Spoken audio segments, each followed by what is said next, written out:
Kiharo-inĩ gĩkĩ kĩa mũbira kĩa Nakel Kajiado ya Rũgongo nĩkuo aikari a Rungai na athaki a mũbira macemanĩtie na marĩ na kĩgirĩko maugĩte kũrĩ na njama ya kwĩgwatĩrwo kĩa hinya gwa kĩharo gĩkĩ, makiuga ona cira ũrĩo igoti-inĩ. Nataka kusimama na wazi na tumekuwa tukidefend hii mahali kwa miaka 15 hadi leo hii. Sasa sisi hatutaki tupakwe matope. Sisi tunataka tukue ni watu ambao tuko transparent. Sisi kama watu wa community, PCA tulinyamaza, wakajenga hiyo shule ya Booth. Na sasa hii tunawaona tena, wamekuja wanataka kukata another 4 acres of land ndani ya kiwanja. Sisi kama wana michezo, watu wa community tunakataa na tunasema hiyo Booth irudishwe hapa.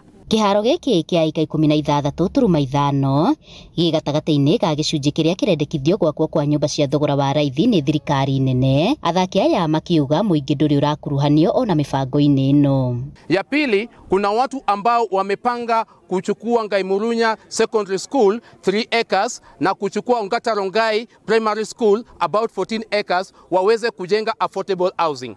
Tukikuwa kwa mkutano tulisema ya kwamba sisi kama wananchi na viongozi tukae chini ili tuweze kukua na mazungumzo.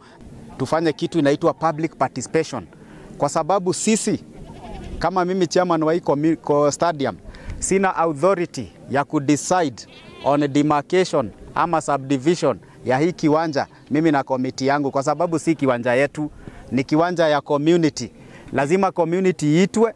Moretie mĩhang'o o yothe ndĩgatabanio kĩharo-inĩ gĩkĩ nginyagia rĩrĩa igoti rĩgatuithania macira marĩa mahandĩtwo megemainie na gĩcunjĩ gĩkĩ kĩa mũgũnda. I will therefore stand united as a community and will not allow any unauthorized actions or deals to compromise this vital public facility.